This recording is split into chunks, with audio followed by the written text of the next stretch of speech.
what I've been doing instead of making videos. At the end of the day, it's not a story. Although maybe that is quite a good way to start a story. At the end of the day, it's not a story.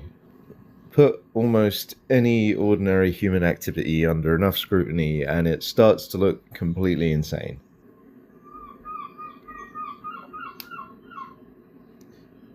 Especially wandering around pointing a camera at yourself and talking about your life, especially when nothing's really happening in that life. I couldn't remember the last thing I put on here, so I looked at my own YouTube channel. I hadn't done that in a while. The first thing I discovered was that another person called Leef now has about 42,000 subscribers. Same name, vaguely same logo, similar-ish if you're willing to stretch the word similar before, like, beyond usefulness. Good luck to the guy, I say, which I obviously don't mean because I'm absolutely gutted. Then I found my channel. I had actually forgotten how much I liked the logo. My name, as I wrote it in white over some train tracks, it is quite meaningful to me and absolutely no one else. There are only 6 videos left on the channel. I removed some of the sillier ones and kept the ones that seem to mean something. There is Leaf Goes to Chislehurst, enjoying a variety of beverages and the great outdoors. I particularly like that title. Nobody else did, but I thought that really, I don't know why I enjoyed that. There's the 2-part Leaf and Bailey's Road to Nowhere, and a video in which I drink Bob Mortimer's 16 sugar tea while learning 16 facts about him. I don't care that everyone I sent that to seemed to think that that was basically like either just meaningless or a cry for help. I think that was a really fun thing to do. I don't know if it comes across in the video, but I am actually like learning those fun facts as I'm making the video. I think I was going through a very, very minor mental breakdown at the time, just coincidentally. I simply found myself with the most first world problem imaginable, which is all day, every day. I had all the space and time I wanted and more to do absolutely anything, and I had zero passion for anything. Which is why the last 2 videos are me drinking Earl Grey while watching Jacob fucking Jones and me sitting in a chair with a cup of tea and talking about Bob Mortimer. The 2 people at pretty much opposite ends of a very similar sort of spectrum of oddball comedy.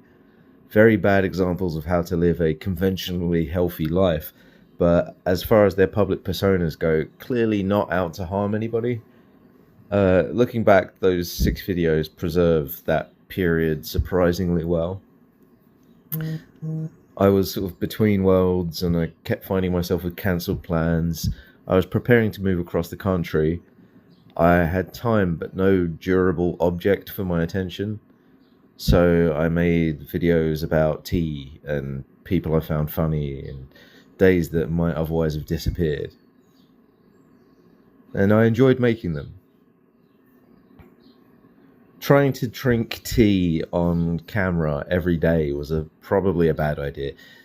Not a bad idea exactly, just a bad small creative practice, because eventually there was nothing enjoyable about it.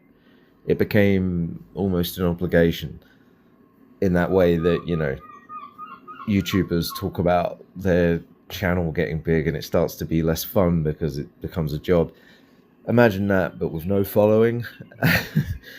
And in fact, I did develop a genuine appreciation for tea through making those videos, and that's probably why I stopped with filming, because filming it began to interfere with what had become quite a beautiful relationship between me and tea.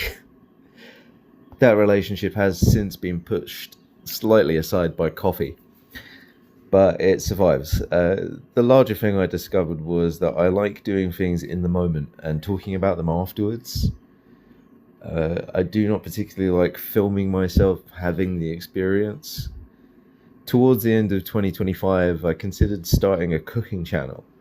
I had the full setup already. I had cameras, lights, a fully stocked kitchen. Um, but when I started doing it, I realized how fucking lifeless it made the experience of cooking feel. Um, and yeah, I just couldn't capture what was great about cooking and writing about food. Anyway, I just couldn't capture what it was I wanted to capture with, with the filming equipment there. Cooking already asks you to be present in several places at once.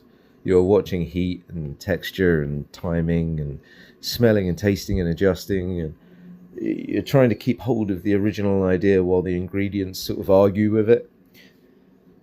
Adding a camera into that just did not improve it at all. Some people can film the process, gather the footage, and edit it into something dynamic afterwards.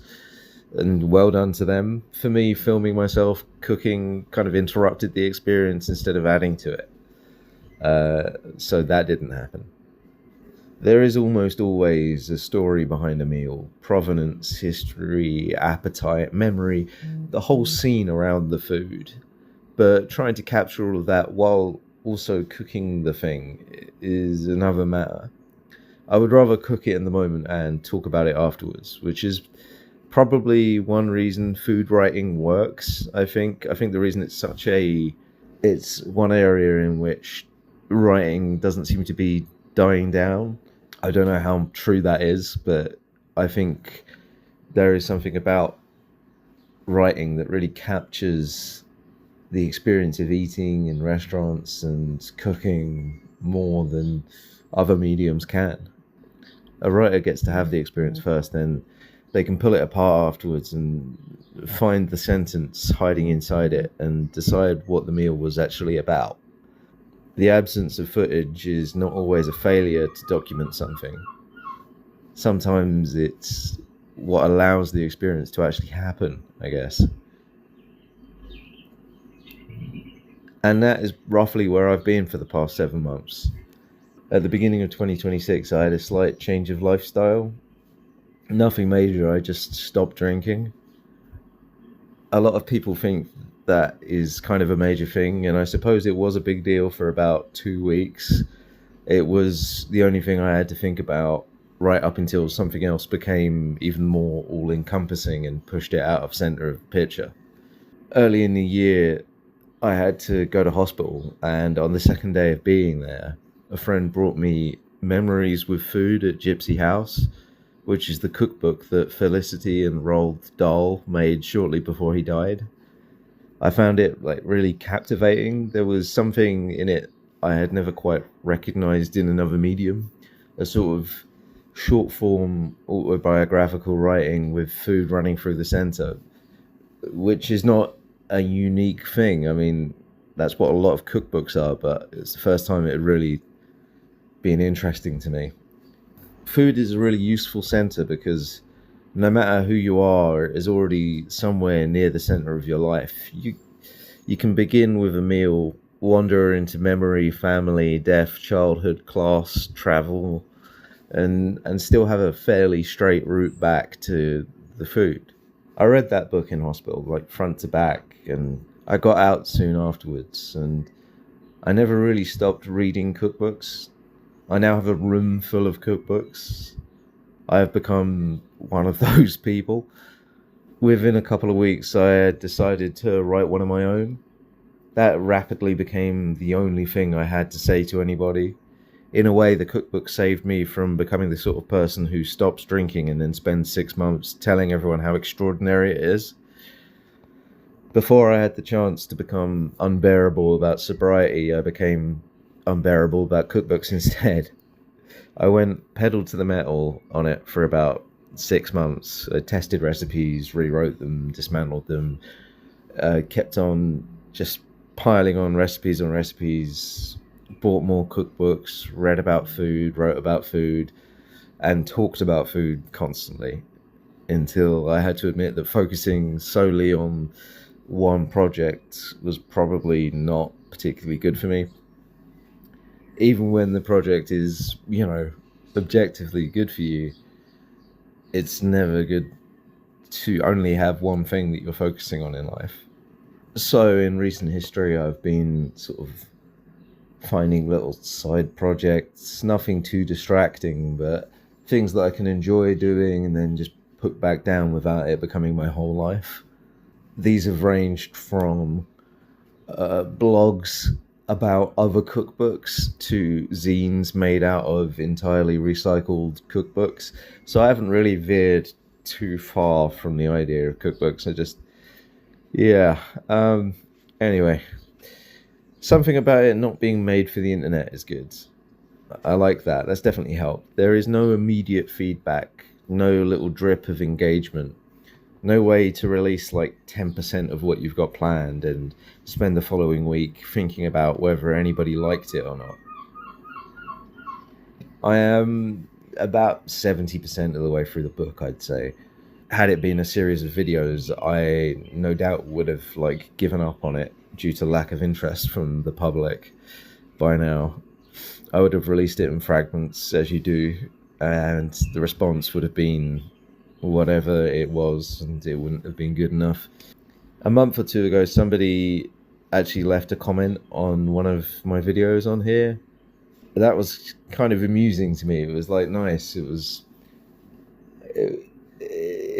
a little bit annoying to notice just how much it felt validating that someone was saying that they liked a video that I made months ago and on a channel that I wasn't really invested in anymore. The fact that that still like meant anything to me was slightly annoying, but I guess I am still relatively proud of this 6 video document of a time in my life that didn't really have much going on. Anyway, I just wanted to give an update as to what I've been up to. I think I essentially